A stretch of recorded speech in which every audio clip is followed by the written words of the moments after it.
Modifying floor plans here in Southwest Florida. How easy is it? So we brought my GC partner, Josh Whitlow, here on this video today as we are going to be breaking down custom home building, modifying the floor plans. If you do find a floor plan, what's the process it's going to take to modify a few walls or modify it versus starting from basically a blank piece of paper and building from ground up. So we're going to be breaking that down in this video today. Before we jump in and get started in this video, if you guys are looking to build a house and you guys have basic questions or just general questions, whether it be moving to Sarasota, moving to Northport, we do have buyer's relocation guides for that, along with building relocation guides as well. So go and check those links down in the description down below. But with all that being said, Josh, I appreciate you coming on this video. Pleasure. Yeah. So yeah, you build a lot of custom homes in Sarasota, right? Absolutely. Custom Home Sarasota, Longboat Key, Northport. That's a new up and coming area. There's a lot that's entailed into it, from going to a custom home opposed to like where we're standing in right now, which we already have a model for. Right. To touch on the basis of changing the floor plans, if we took this model and to change it to move a few walls, plumbing, we're going to have to implement new engineering, which can delay a process a little bit, opposed to going custom. Now, custom is you're going to design the house to meet the footprint of what the scope of work allows you to do on the land that you've purchased or you already have. Right. So with that in mind, you get to build exactly what you want within that footprint, where we can, with our engineers, go hand in hand. Put the walls here, you have a bigger room, let's make this room smaller, kitchen bigger, living room bigger, let's move from here to there so we have more space in the bedrooms. It's just to create a larger atmosphere and more of a custom feel, opposed to taking an already set plan where you can only minimize and you can't really maximize, but you can minimize to maximize. Right. So there's options that play along in that. Gotcha. So let's just say we have a library of floor plans. So let's say this floor plan right here is 1975 square feet, 3 beds, 2.5 baths. So let's say I'm a future home buyer that wants to build a house, but I really like this floor plan. However, I don't like how this wall is situated, and this wall is structural, so to speak. So what is the process behind getting that re-engineered and kind of the timeline? So we can get it re-engineered. That's not a problem. The only thing that we might have on the structural aspects is our truss package. Then we have to go, the engineering part for the house is easy.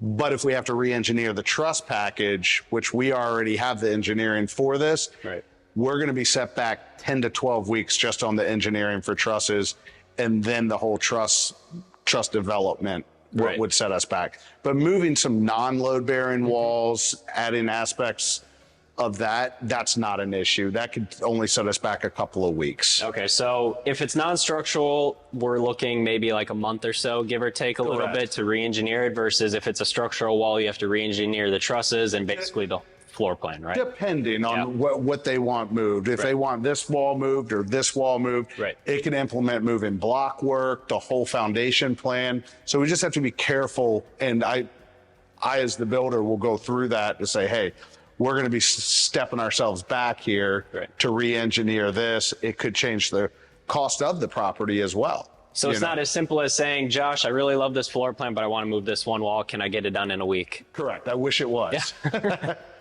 For sure. So what about this island, for example? Let's say I wanted to go 2 feet deeper, right? What's that going to do? That's a quick, easy change, because we're just changing, in essence, where our plumbing and electric is run before we even pour concrete. Okay. So we can move this island around. You know, this is an aesthetic change to me. Okay. And we can readjust the cabinets however which way. We could put the dishwasher on one side or the other. But moving this around, as long as we have our egress points, we would be just fine. Okay. All right. So now let's say that I want to build from the ground up, blank sheet of paper. What's the first step to getting a floor plan started? The first step is I like the customer to send me ideas. That way I get a feeling for what they're looking for. Okay. And then if they already had, because in their mind, they know what they want. You know, they might not know what they want, but they've seen enough to have a good grasp and concept. Right. Then we can sit down with the engineer after we have the land survey that gives us all our setbacks. So if they want a 5,000 square foot house on a 7,500 square foot lot, most likely that's not going to happen unless we're building 2 stories, which a lot of the times you don't do down here. Right.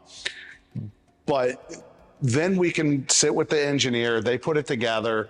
Here's a basic floor plan of what will fit to meet the needs. And sometimes the needs from the floor plan with the weird lots that you can find, pie-shaped lots, you have to reconform your whole idea. Right.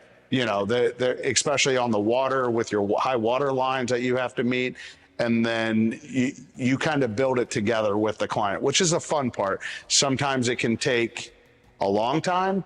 Other times you hit it right on the money and everybody's happy. And then you just go through and you fine tune, red line, add some electric here and there, move some walls around. But on a custom, you can do that. Right. You can lay out big rooms, small rooms, however you want to do it. Right. So what are we looking for in terms of a timeline? Like, let's just say we don't have a lot of revisions, you know, very minimal revisions going back and forth. What would you say it would take to go from a blank sheet of paper to a fully engineered set of plans? Fully engineered set of plans with site plan, drainage, you're looking at realistically in the neighborhood of 4 months. Okay. Sometimes it can be done quicker, but there's a lot that goes into it. Right. You know, we have to do soil samples. There's a lot going back and forth with the environmental surveys, which NOAA typically does those when you buy the lot. You have regular surveys, which give you your topos. Those take about a month to get right now. Okay. And the engineer, he really needs that to set up his base floor plan. Right. Okay. Perfect. Well, I think that covers modifying floor plans, you know, whether it be taking a floor plan that we already have versus building from a blank sheet of paper. So I appreciate you kind of breaking that down because a lot of people do have those kind of questions. Absolutely. So if you guys have any other specific questions regarding modifying floor plans, custom home building, anything like that, drop your comment in the comment section down below. Along with, if you guys have questions, you guys want to get in touch with Josh directly, reach out to me and I would be more than happy to set up a Zoom call or a phone call to get all of your questions answered. But with all that being said, I appreciate you guys checking out this video and we will catch you guys all next week.